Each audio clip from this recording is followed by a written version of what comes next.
In the panel, we also have with us Miss Lee Wai-Ching. She's an intuitive healer, certified holistic health counselor, and body work therapist with over 25 years of experience in the field of natural and holistic healing. Her practice in Qi Gong and Tai Chi began in the temple in Singapore with her mother during her adolescence. She was initiated into transcendental meditation in 1975. She has combined her innate abilities in healing with personal mystical experiences and academic studies of the phenomena and practices. Her certification include accredited undergraduate programs in cross-cultural healing, creative writing, language for healing, massage therapy, vibrational medicine, Reiki mastery, and magnified healing. She is presently writing and developing the concepts, themes, and coordinating the establishments of healing center in the Pacific Rim. I welcome our next guest, Ms. Alejandra Givelman from Bogota, Colombia. She has been practicing yoga for 20 years and teaching it for more than 10 years. She started teaching in Colombia in poor neighborhoods to kids and women with social challenges. Life gave her the gift of being connected to the business world in France, where she lives currently, and she realized that yoga was a very powerful tool to help people in its totality, different environment to the one she was used to while teaching yoga. It wasn't about doing yoga but being yogic at every single action at work. Today she uses the yamas and niyamas to help people think differently in the business world. But she also continues her work helping in an NGO in Colombia. Today's panel discussion will be moderated by Dr. Vikrant Singh Tobar, Convener United Consciousness. Dr. Tomer is an acknowledged trainer, academician, scholar, writer, and a management consultant. He's a freelance trainer and served the cabinet ministers of state, MLAs, police officers, and tycoons of the business world. His aim and objective is universal brotherhood and happiness through harmonizing the knowledge from the ancient scriptures into our lives. So I welcome all our guests for panel discussion.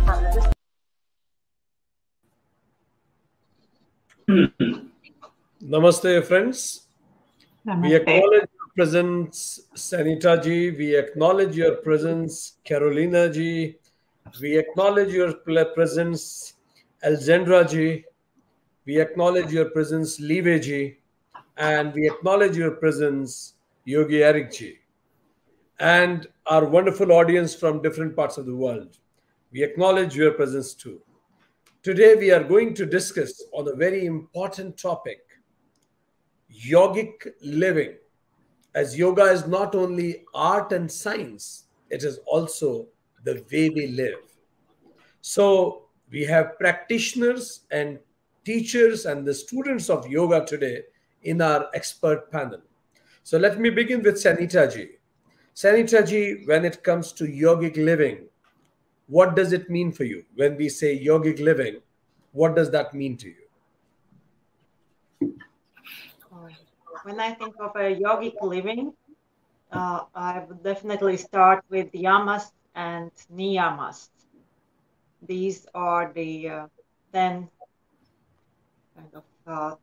commitments, 10 ways of how we can live according to Patanjali Sutra.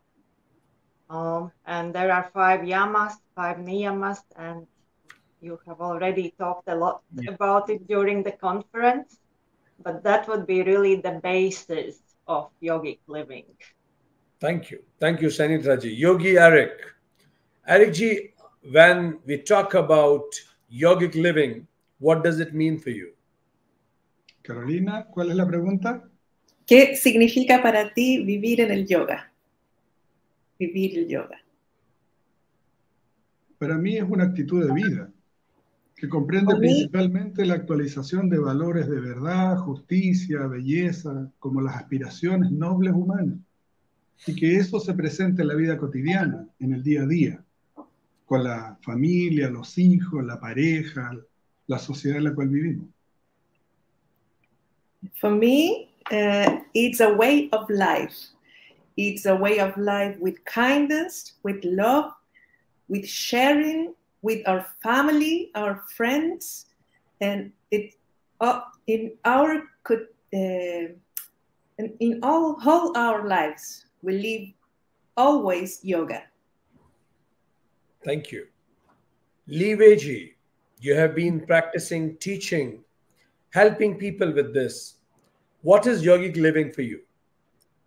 Well, for me, it's the embodiment of all the lofty, esoteric, spiritual principles and the rhetoric, and really bringing it into the body, into the heart, into the mind, and especially into the breath and into everyday living. And I feel that yogic living is practical spirituality, so that we bring this into the world and in service to humanity. So that to me is living the truth, living the compassion, living the kindness, and living our soul purpose on this planet. And each one of us has one. Thank you. Alexandra ji, the same question to you. What is yogic living for you? Well, I do agree with, what people say here, but personally, it's to be present. It's just to be present with your body, as Wai-Ching Lee said, present with your emotions and your heart and with your thoughts. And when you're present, when you're aligned, then you're going to be aware of the divine, and every action is going to be towards service all the time. So yogic living for me is to be present and then being to service. Thank you, Alexandra ji. So once having understood what does yogic living means to us, second big question is, we are living in a very competitive world where at times one wins at the cost of other. Many times it becomes a win-lose game. I win, you lose. How come we inculcate this yogic living, kindness, loving, sharing, compassion, these virtues in people? So let me ask Sanita ji, even yamas and niyamas represent my responsibility towards others, not doing ahimsa, not stealing something that belongs to other. How should we begin installing this in people? I believe this is about the inclusion of every single member of the community.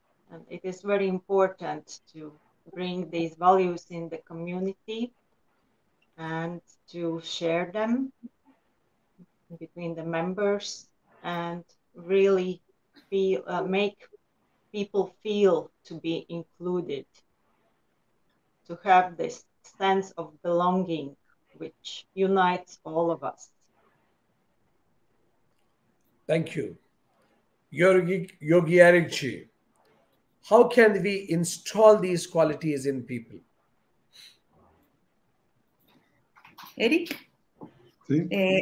acá lo que están hablando en general es dentro de este mundo competitivo en el que vivimos, cómo transmitimos esta forma de vivir de los yogis, cómo compartes tú este conocimiento de tu vida, este amor, esta relación con los otros, cómo lo llevas hacia los demás.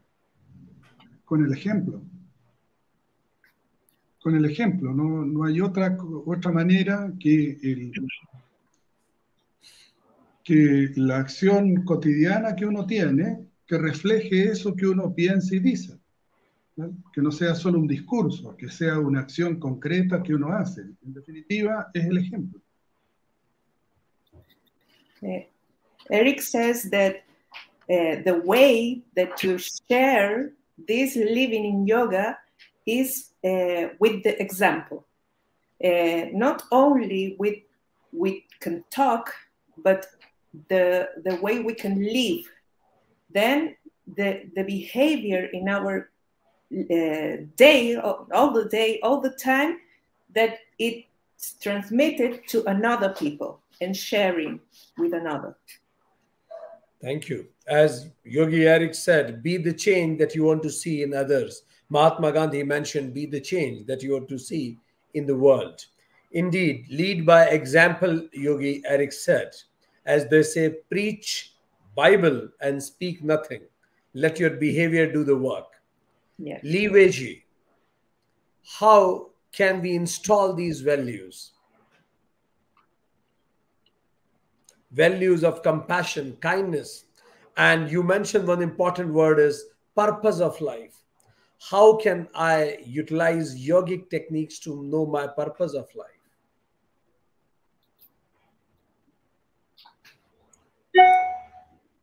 Carolina? But this is for Wai-Ching? Yes, Li-Wei, please speak. Para Wai-Ching. It's for me, Wai-Ching? Yes, Wai-Ching, sorry. I'm sorry, I missed my name being called. Yes, I feel that it is to speak from the heart and with truth and with compassion, you know, because we can speak truth in many different ways, especially now in this time of trying to live more truthfully in this current affairs with a lot of opposing forces, political, medical, and you know, it's a difficult time right now. It's Kali Yuga, right? And we are trying to live the yoga in these times, and we are incarnated at this time to live the light and to live the truth. So how do we do it? Your question is, Dr. Vikranji, is how do we live it? And besides embodiment and by example, and to speak the truth. And we have to, I believe we really have to, especially in businesses. And I know you are consulting in business, as I am too, many CEOs, and I do corporate consulting. It's a difficult path, dharma, for us to really take a deep breath, go in the heart, and, you know, go also into the Muladhara, and to really feel ourselves and to say, what is our truth that we can express, that to make a change. It's not just living, because sometimes people don't see it. I think it's really time, I feel it's time for us to be verbal, but in a way that is honoring and respecting all sides of opposing forces, the yin yang and all the polarities in this world. So I feel this is a call for each one of us to do so, besides living our truth and living the yogi way. Thank you. And Zendraji, you mentioned about to be in the moment, to remain aware. How can yoga contribute, and how yogic way I can be in the moment? Thank you. Well, when you're aligned, when you're present, then you cannot lose or miss any life opportunity. When you're aligned, then you feel like miracles happening. So it's something that you just can't miss. Then when you're aligned and you're connected to the divine, you have this drive of serving people. And because you're serving to your community or your friends or the world, then you get out of this role of being a victim, right? So when you're serving for a moment, you just know that there's something you have to do, that's some kind of mission, and you're connected to the divine. So you're in this yogic living, you know that you can get away from your ego for a moment and start serving. So, you know, it's a lot of benefits. First, you don't miss opportunities. Then you are getting out of your victim side. And at the end, you're just growing, you're evolving. So I think that's, for me, those are a good package of benefits practicing yogic living. When you use the word aligned to what? Aligned, well, for people in the business world, as Wai-Ching said, sometimes it's hard to talk about the divine or talk about yoga. So you start just saying that you have to be aligned with your body, your emotions, and your thoughts. And then once they start feeling that they're aligned with the three bodies, their breathing is going to bring something magical. And you just, you know, you can't explain exactly what, you know what is going on, but you cannot put it into words. Otherwise, sometimes they're going to be freaking out. But you know that it's the divine that is manifesting when they're aligned. And that is, you know, it's so powerful. When we are aligned in our thought, speech, and action, then we feel more empowered. And she said that miracle happens.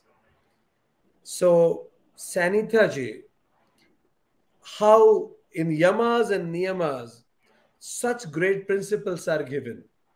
Even I want to be aligned. I want to speak what I feel like. But then I feel if I speak what I feel like, it will have negative impact on my relationships. It may not have let me get the next promotion, or I may lose the project in hand. So at times I would like to change the fact. I would like to speak the way which may not be speaking the truth in order to gain short-term benefits.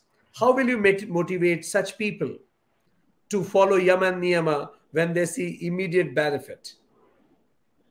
By not following yama and niyama.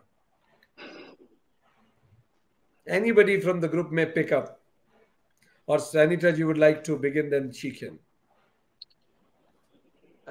Yes, probably I didn't get the question exactly. Okay, so okay, I repeat. Not following yama and niyama gives me immediate benefits many times. So how can I convince somebody to follow yama and niyama, because it is difficult to follow, and not following are giving me immediate benefits? Yeah, right. It is about the longer benefit, and it is about the benefit of how will you feel at the end of the day, not just right now. And as the previous panelist mentioned, it is also linked to the sensations in the body, and also our feelings. And whenever we don't speak truth, or we do some other not rightful things, then it also feels in our body, and at the end of the day it could also do some harm, and also kind of psychosomatic. It could come out as a physical illness as well. So probably these could be things which would motivate people. Makes sense. Makes sense. Sanita ji, what you said is really very important. She says that though it may appear like you may get immediate benefits by not following yamas and niyamas, but immediately you will feel a dissonance within yourself. When your thoughts, speech, and actions are not aligned, as Alzendra ji said, you will feel a dissonance inside. It will create stress. This stress may manifest in your body also. It may lead to illness also. So there will be immediate losses also that you will face if you don't follow yamas and niyamas. So Eric J, when it says, I wish to follow yamas and niyamas, and I lead by example, as you said. So how me leading as an example can help others also to learn how to have a yogic living? Ya. Están haciendo una vinculación entre vivir en la vida yogi y yamas y niyamas, que lograr un beneficio inmediato a través de ello puede ser un poco complicado, y no es inmediato, sino que se logra a través de sentir que no se está haciendo daño al otro, genera no somatizas, no enfermas. Y acá la vinculación con eso, a pesar de que esto pueda ser un poco difícil, ¿cómo haces tú, Eric, para liderar un grupo a través de tu ejemplo? ¿Cómo ayudas a las otras personas? ¿Cómo enseñas a las otras personas? Primero, los actos nobles son los que ennoblecen el alma y nos acercan a Dios. Eso es lo primero. Lo segundo tiene que ver con lo que están hablando respecto del yama y niyama. Es un consejo para lo que se llama la acción correcta, la acción ética, ¿no? En comparación con la acción fruitiva, es decir, esa acción egoísta que solo pretende mi propio beneficio. La acción correcta, que fundamenta el Dharma en definitiva, tiene que ver con una acción correcta, lo que se debe hacer, ¿vale? Y eso no necesariamente es lo que me conviene, lo que me gusta, con lo que gano algo. Pero eso no puede ser de otra forma que uno haciéndolo. Es decir, uno debe hacerlo, no es un discurso. Entonces, cuando se pregunta cómo lideras a los demás, es decir, como referente para los demás, el único referente es lo que uno hace. Por eso digo, la acción son las acciones nobles, las que noblecen el alma y nos acercan a Dios. La vida es un acto. A eso apuntan los yamas y niyamas, un compromiso. Okay. Eric says that the noble act ennoble the soul, and of this way we get to God. And about yamas and niyamas, the advice is doing the right behavior, the just action, the ethic action, in compare with the selfish action. Then we are going to try to doing the correct action, because of this way we get dharma. We normally do not do the things that we want, of the things that we like, but the just action, the correct action, the correct behavior. And there's no way to show this way but only with our own behavior. It's by the example that we can show to another the right way to get God. And all life, it's an act, it's a behavior. Then that's all that Eric tried to explain. Thank you. So Eric G said that following the selfless path is the path of dharma, and everything in this universe actually seems they are following dharma. So even human beings should also follow dharma, as nature follows its own dharma. So what is my swadharma? What exactly am I incarnated for? Let's ask Wai-Ching Ji. You mentioned about in Kali Yuga, it is difficult to know what exactly is my purpose of life. I feel my purpose of life is going to Las Vegas, having some gambling, earning lots of money, going places, doing all the fun activity. Is it not my purpose of life? And if it is not, then what is the purpose of life? And whatever it is, how can I know it? Yes, good question. I actually feel that everybody is expressing their purposes, whatever it is, like your example of going to Las Vegas. And therefore, for people like us and for everybody, it's compassion and acceptance and tolerance. And it's just embracing everything and everybody in the larger tantra, in the true tantra of things, is to acceptance, and not to create too much judgment in our minds and opinions of people and the situations, even in these difficult times, because not everybody's on the same path, right? And the different times and different matrix or soul codes, or you might call it that soul purpose, is that even the dark side have their purpose here, and it's playing itself out right now in the dark and light forces. Perfectly, actually. So if people like us, if we are to hold the light and be discerning, I feel that's the word discernment, is to feel in ourselves what is being called in our soul for our own evolution, for our own refinement, and leave it to the others. And you know that we cannot force people, coerce, impose on others, because that is going outside of our own center, our own evolution, and our own alignment with the divine. And so I love that word. And also then we lose our magic, our Mahiko and our mystery of our evolution if we do that. And that's too high price to pay to have someone do what our will is, like the ego.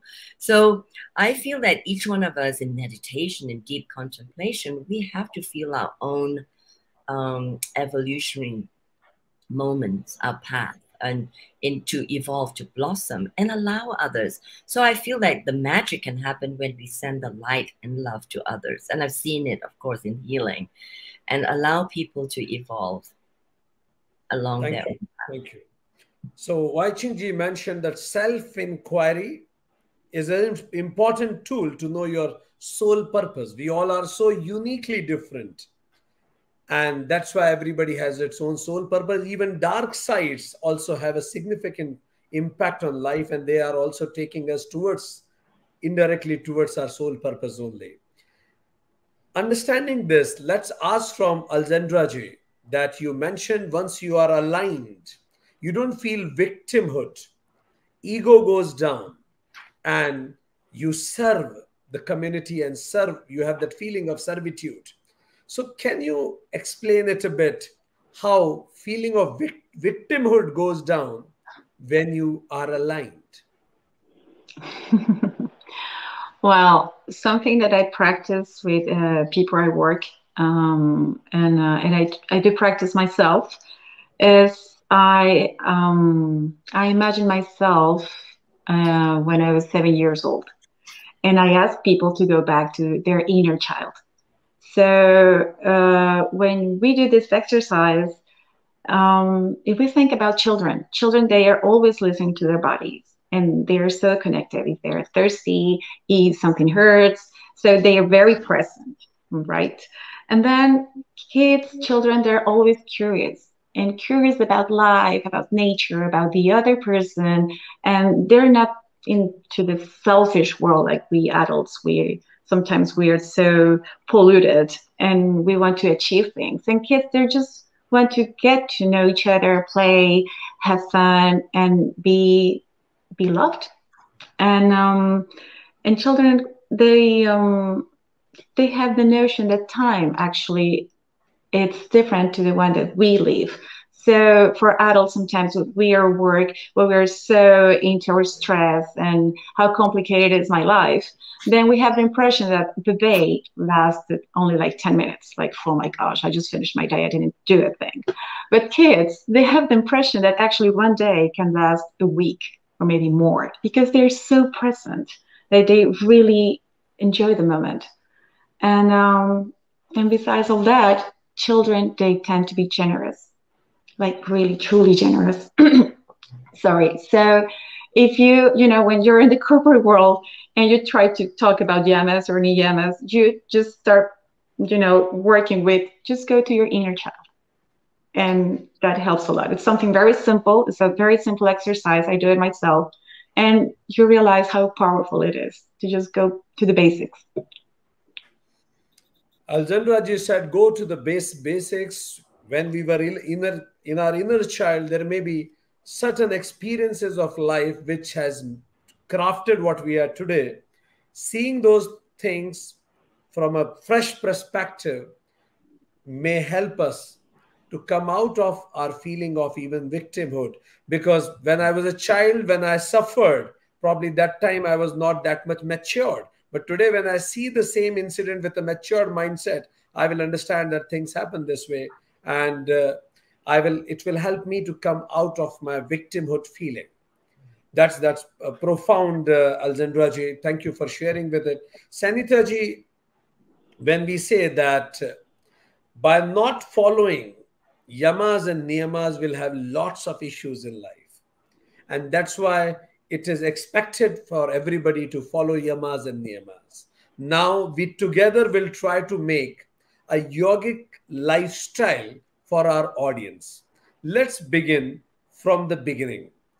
What should be there in yogic lifestyle? We understood the values. We have already covered the values. We have covered love, kindness, sharing. All these values are there. Now let's talk about what acts they should do in their daily life. then it will be called as a yogic living. Fine, you are living a yogic life. So what are the indicators that a person is living a yogic life? Let's begin from the beginning. From the morning itself, let's talk about what time should I get up if it is in my hands to have a yogic life. And after getting up, what should I do? Let's be very specific and very simple. Yes, first of all, we also have to remember that when we speak of a yogic living, then it's adapted to these times, this place, this time, and specific constitution of the person, also according to Ayurveda. So maybe the same schedule will not be relevant for everybody, but there could be some basic principles to be followed. So I can speak of myself, and then if someone can add something. So first of all, when getting up, I tend to get up quite early in the morning, usually before the sunrise. But here in Latvia, we have those 4 seasons. And in the summertime, right now, in the summer solstice, the sunrise is really early. So usually not in the summer, not like getting up at 2 a.m. That would be a bit too harsh. But during other periods of the year, yes. Then doing some meditation. And also there is some kind of minutes of a gratitude, because gratitude is also very important part in yogic living. Also moving away from this victimization. When once you feel grateful, you don't feel as a victim anymore. So and then afterwards some simple asana and some pranayama practice. Perfect. And then go to breakfast and then the daily routine. That's nice. Thank you. Thank you for starting our yogic day. She said, get up before sunrise, maybe, and it depends on your body type also and the place of the world you are living. But yes, get up early, do some meditation, have asana, pranayama, do some gratitude, think of things you are grateful about. So this is how you begin your day. And then how should I be with others? If I'm living a yogic life, then how should I be with others? Yogi Eric Ji. I'm leading a yogic life. Very specifically, how should I behave with my relatives, with my people around me? How should I behave? Ya. Acá están hablando de la vida del yogi en lo cotidiano, de cómo lo hace en su rutina. Entonces la pregunta anterior se refería a, fuera de los valores de amor, de caridad, ¿cómo es el día del yogi normalmente? ¿A qué hora se levanta? Entonces Sanitas Líneas señaló que ella se levantaba muy temprano, salvo los días de verano, cuando ya amanece demasiado temprano, entonces es imposible levantarse a la hora que sale el sol. Pero normalmente trata de hacerlo así. Después hay un momento de meditación, de gratitud, de pranayama. Y entonces acá la siguiente pregunta para ti es ¿cómo este comportamiento del yogi lo transmites a las personas con las cuales convives? Con tus hijos, con tu familia, con tus alumnos, alumnas en este caso, en el cotidiano. Bueno, de lunes a viernes me levanto muy temprano, guardo silencio y luego comienzan las clases. Y en esa clase es una forma de enseñar a los otros de que la actividad que dura 1 hora empieza en silencio, termina en silencio. Y entre tanto se hacen ejercicios respiratorios, de focalización de la atención, ejercicio físico, hay un momento en que hay un descanso o relajación, ¿no? Que es el nidra en definitiva, y después terminan en silencio meditando. ¿Vale? Esa es una secuencia que tiene por objeto entrenar al sujeto en una cuestión muy básica que tiene que ver con que la percepción y la conducta deben entrenarse para que la percepción sea la adecuada y la conducta sea atingente y proporcionada y que resuelva las situaciones presentes. Ese es el entrenamiento.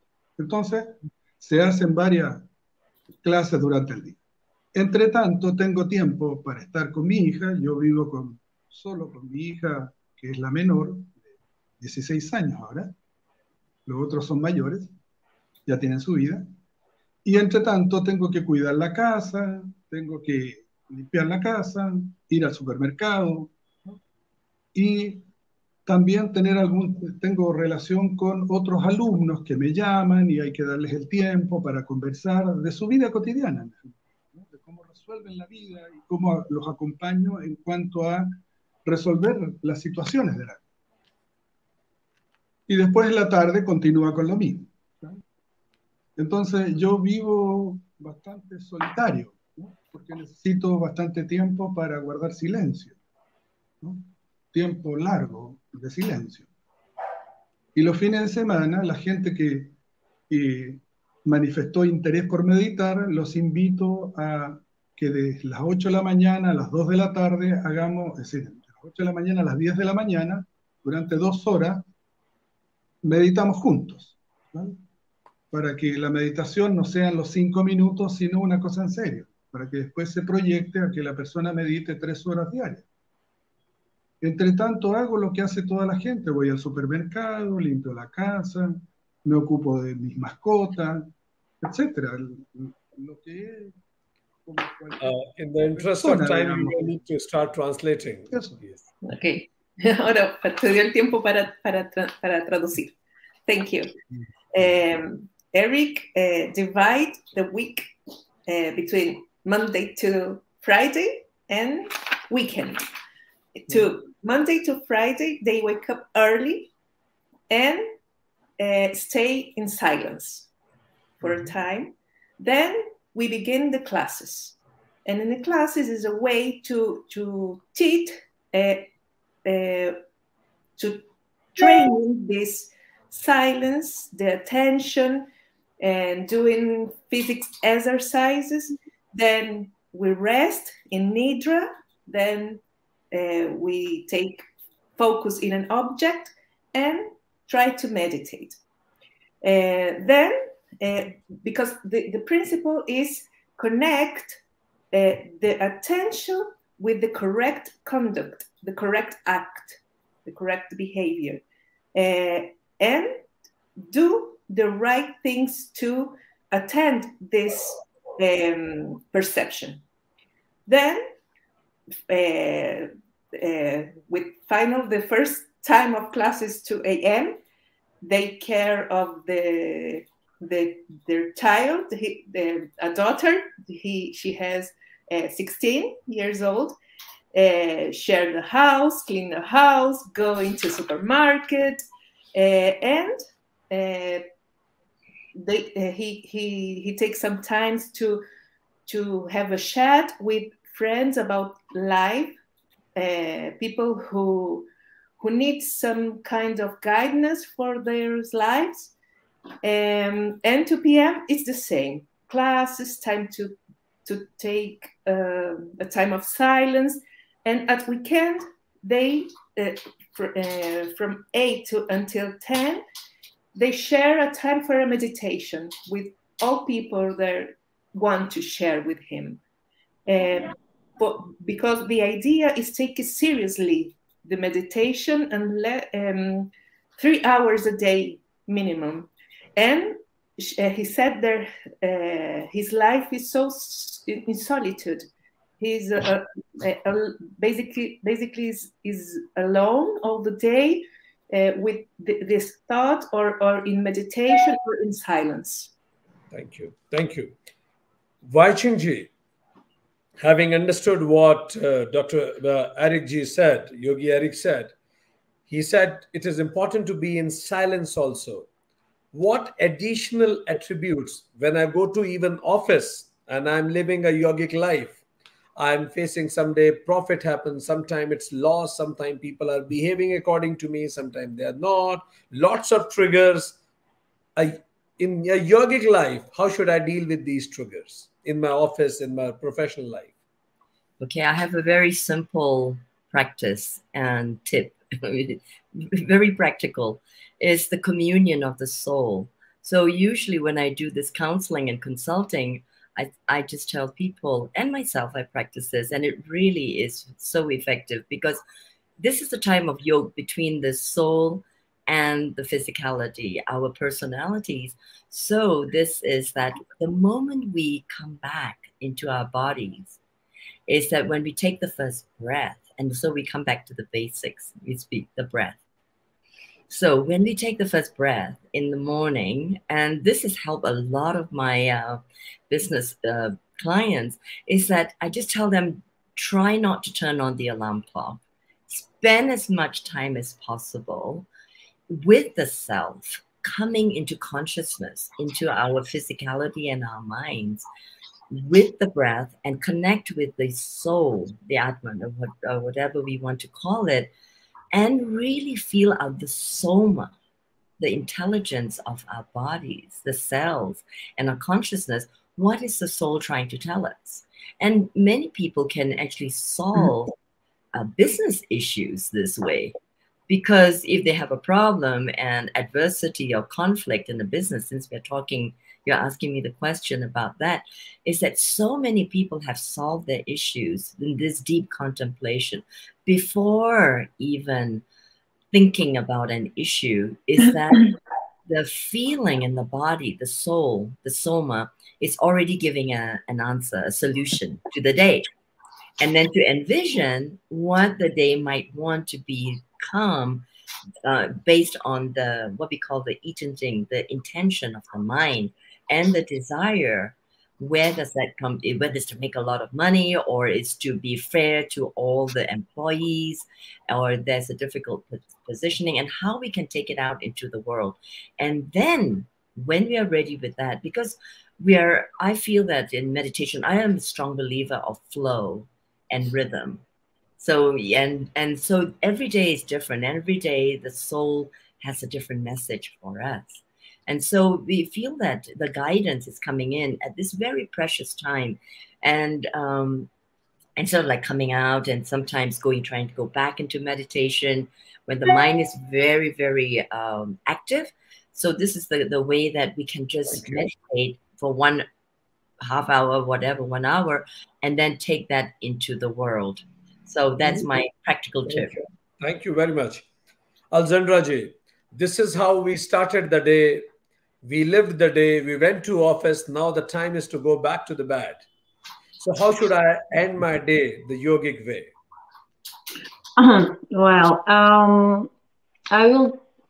to end the day, actually, it's more to leave the day, because the day never ends. Somehow your energy is always there.